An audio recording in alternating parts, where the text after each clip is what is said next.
Good morning, interwebs. It's noon on Sunday. It's Sunday all day, unless it rains. That's a rainy day, and it's raining quite a lot on my sunny flower. We are going to go to Marysville to go to Walmart because I'm out of all the canning things.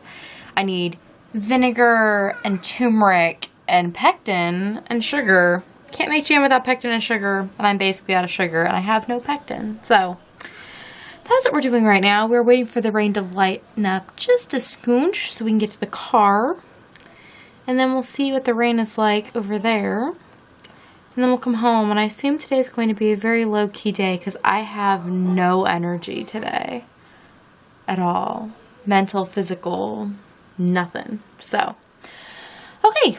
To gather my things, I worked on editing some videos and stuff this morning for just a little bit, and otherwise I've just been sitting and staring at things. Yay. Okay, gonna grab my stuff so we can get on the road, because ooh, the rain is lifting. It is 10:50. I didn't pick up the camera most of the day. Went to Walmart, came home, watched some American Gladiators as a family, had lunch, hung out, did some school stuff. Took naps. I took a really long, really hard nap. I don't know.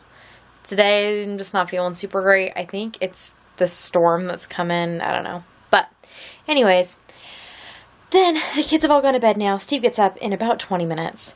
Right now, I am exporting and doing all the things to put the Sunday Sunrise video up.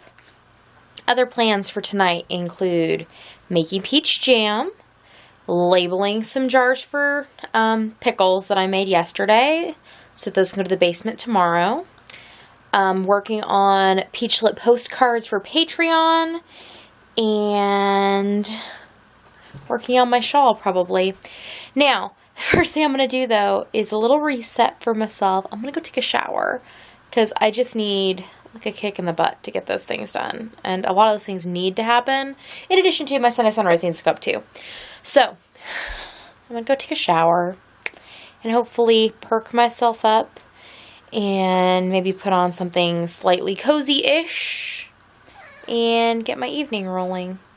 Because, you know, for me, my evening's kind of just beginning, though we'll see. I'm not super tired right now. I just have no energy. I'm just still super, like, my body and my mind, I just still feel the same way I did this morning, only it's hours later, so it probably feels stronger.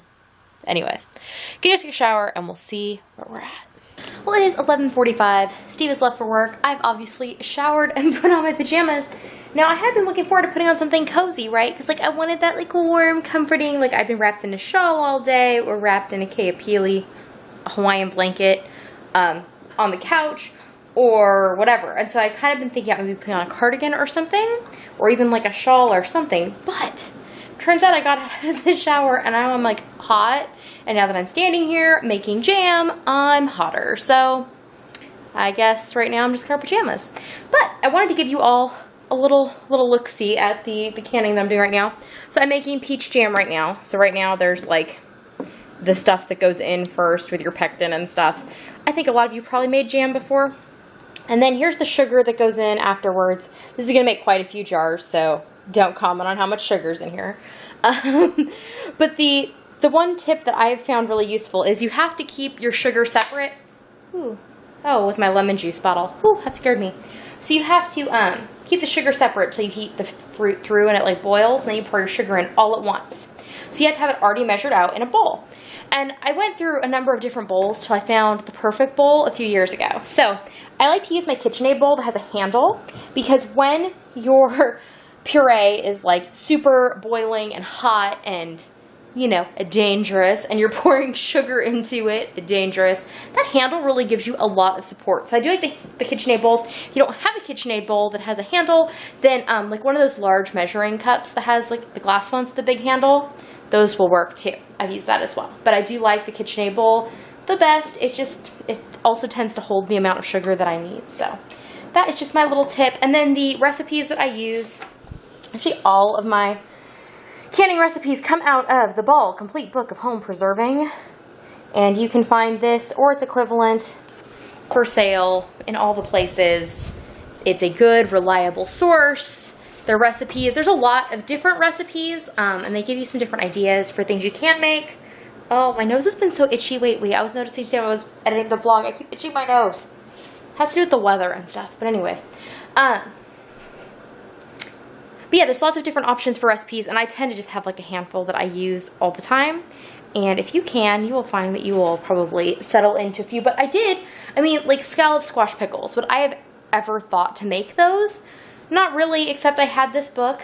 The year we decided to start canning, my parents got me a book. They got me the funnel. They got me the canner, the water bath canner. And then actually, a couple years later, they bought me the pressure canner as a present too. Because pressure canners aren't cheap. They're like $70-some. But you know, you only have to put up 70 quarts of vegetable and you have already saved the amount you would have spent at a store. So, you know, it all pays for itself in the long run. And the water bath canner is actually super inexpensive. So if you want to start water bath canning, really low barrier to entry. But they got me the book and I was kind of looking through it, and we had these scallop squashes that Steve was raising, which they are patty pans, but the first year he just raised these white ones, and this variety is called a scallop squash. And so we didn't really know what to do with them besides eat them, just like plain. And he had so many of them, and I had tried using them as like filling for dumplings and different things, and that had been tasty, but we wanted something else to do with them. And then I looked up and found that there was a summer squash pickle, and I was like, I should try that. So I made a few batches just with everything we had, because, you know, we kind of taste them, we're like, these are probably okay. And then it turns out that they have become like a staple of our diet, and we really like them. So, you know, you never know what you'll find when you look through a cookbook. Frequently, that's how cookbooks work. You don't like most of the things, but if you come out of a book with 5 things that become family favorites, probably worth a shot. But yeah, the Ball Complete Book of Home Canning, really good resource. And the handled pot. So I'm going to sit here and stir this, watching YouTube on my phone. Oh, this is another tip. I keep one of these plate racks. These are like from the dollar store. I have one in here, I have one in my office, and I set my phone in it so that I can watch things on my phone, or even just so I know where my phone is. Like when I'm in the kitchen doing stuff, I'll just set my phone in it. So more tips. Today apparently I just have all the tips. So, okay, going to go and make jam.